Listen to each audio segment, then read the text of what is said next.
আসসালামু আলাইকুম। সবাই কেমন আছেন? আশা করছি যে যেখানে আছেন ভালো আছেন, সুস্থ আছেন। প্রথমেই সবাইকে জানাচ্ছি পবিত্র ঈদ উল ফিতরের অগ্রিম শুভেচ্ছা। ঈদ মোবারক। ঈদে নানা রকম ডেজার্টের ভিড়ে সবচেয়ে কমন রেসিপি হলো দুধ সেমাই। আর এই দুধ সেমাইটাই অনেক সময় দেখা যায় রান্না করতে গেলে খুব বেশি পাতলা হয়ে যায়, আবার কারো কারো খুব বেশি ঘন হয়ে যায়। আজকে সকল প্রকার টিপস ও ট্রিক্স সহ এই দুধ সেমাইটা শেয়ার করব।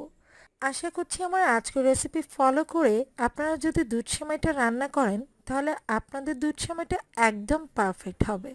তো চলুন শুরু করি। রান্না করে নেওয়ার জন্য আমি এখানে 1.5 লিটার পরিমাণ তরল দুধ নিয়েছি। তবে আপনারা চাইলে কিন্তু গরুর দুধের পরিবর্তে গুঁড়ো দুধ দিয়েও রান্না করে নিতে পারেন। আর গুঁড়ো দুধ দিয়ে রান্না করার ক্ষেত্রে 1.5 লিটার পানিতে 1.5 কাপ পরিমাণ গুঁড়ো দুধ দিয়ে দিবেন। তাহলে কিন্তু একটা ঘন দুধ তৈরি হয়ে যাবে। এবারে এই দুধে আমি দিয়ে দিচ্ছি খুব সামান্য পরিমাণ লবণ। মিষ্টি খাবারে একটু ব্যালেন্স আনার জন্য আমি লবণটা দিয়েছি, তবে আপনারা যদি মিষ্টি খাবারে লবণ পছন্দ না করেন সেক্ষেত্রে স্কিপ করে যেতে পারেন। তেজপাতা দিয়ে দিচ্ছি একটি, দিয়ে দিচ্ছি 1 টুকরো দারচিনি, 3 টুকরো এলাচ।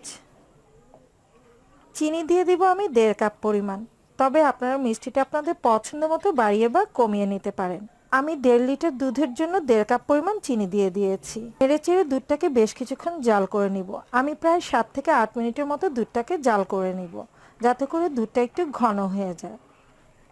তো দুধটা জাল করে নেওয়া হয়ে গেছে, এখন কিন্তু দুধটা অনেকটাই ঘন হয়ে গেছে। তো এবার আমি এতে দিয়ে দিচ্ছি চিকন সেমাই। আমি লম্বা সেমাইটা নিয়েছি, এগুলোকে এরকম টুকরো করে নিয়েছি হাতে। এখানে 150 গ্রামের মতো সেমাই আছে। একটা প্যাকেটে পুরো 200 গ্রাম থাকে, তো আমি 150 গ্রাম নিয়েছি। আর 150 গ্রাম সেমাইয়ের জন্য আমি দুধ নিয়েছি 1.5 লিটার। আপনারা যদি পুরো প্যাকেটটা রান্না করতে চান সেক্ষেত্রে 200 গ্রামের জন্য 2 কেজি পরিমাণ বা 2 লিটার পরিমাণ দুধ নিলেই হবে। এবার সেমাইগুলোকে দিয়ে দিচ্ছি, দিয়ে নেড়েচেড়ে কিছুক্ষণ জাল করে নিতে হবে যাতে করে সেমাইটা সেদ্ধ হয়ে যায়। 2-1 মিনিটের মতো আমি এটাকে জাল করে নিয়েছি। এবার এতে দিয়ে দিব কুচি করে রাখা কাজু বাদাম, পেস্তা বাদাম আর কিছু কিশমিশ। এর কোনো পরিমাপ নেই, আপনাদের পছন্দ মতো যতটুকু দরকার ততটুকুই কিন্তু ইউজ করতে পারবেন। তো আমি এখানে 2 ধরনের ড্রাই ফ্রুটস ইউজ করেছি, কাজু আর পেস্তা, আর সেই সাথে নিয়েছি কিশমিশ। আপনারা চাইলে কিন্তু অন্যান্য ড্রাই ফ্রুটসও ইউজ করতে পারবেন। নেড়েচেড়ে আরও কিছুক্ষণ এটাকে জাল করে নিতে হবে। তো পেস্তা বাদাম, কাজু বাদাম আর কিশমিশ দিয়ে নেওয়ার পর আমি প্রায় 1 মিনিটের মতো এটাকে জাল করে নিয়েছি। আর লক্ষ্য করলে দেখতে পাচ্ছেন এখন কিন্তু সেমাইটা অনেকটাই ঘন হয়ে গেছে। তো এই পর্যায়ে আমি চুলার আঁচটা বন্ধ করে দিচ্ছি। তো আমি একটু চামচ দিয়ে তুলে দেখাচ্ছি, দেখতে পাচ্ছেন যে সেমাইটা কিন্তু অনেকটাই ঘন হয়ে গেছে। যখন এটা পুরোপুরি ঠান্ডা হয়ে যাবে তখন কিন্তু আরও অনেকটাই ঘন হয়ে যাবে। তো এরকম হালকা একটু তরল ভাব থাকতে কিন্তু এটাকে নামিয়ে নিতে হবে। যদি এর চেয়ে বেশি ঘন করে নামাতে যান তাহলে দেখা যাবে সেমাইটা একদম দলা পেকে পেকে থাকবে, অর্থাৎ জমাট বেঁধে যাবে।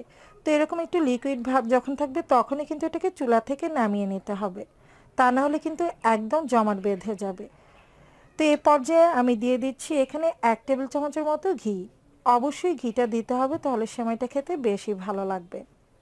আর আমি কিন্তু চুলার আঁচটা বন্ধ করে দিয়েছি। এ পর্যায়ে জাস্ট একটু নেড়েচেড়ে ঘিটাকে মিক্স করে আমি নামিয়ে নেব। তো দেখতে পাচ্ছেন ঠান্ডা হয়ে যাওয়ার পর কিন্তু এই সেমাইটা আরও অনেকটাই ঘন হয়ে গেছে।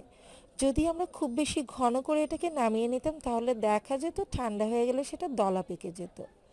তো একটু তরল থাকা অবস্থায় কিন্তু নামিয়ে নিতে হবে। তো আমার সেমাইটা কিন্তু সার্ভ করার জন্য একদম রেডি। আই হোপ আপনাদের কাছে সহজ লেগেছে। যদি আমার আজকের রেসিপি আপনাদের কাছে একটুও ভালো লেগে থাকে তাহলে লাইক, কমেন্ট এবং শেয়ার করে দিবেন। পরবর্তী রেসিপি দেখার আমন্ত্রণ জানিয়ে আজকের মতো এখানেই বিদায় নিয়ে নিচ্ছি। সবাই ভালো থাকবেন, সুস্থ থাকবেন।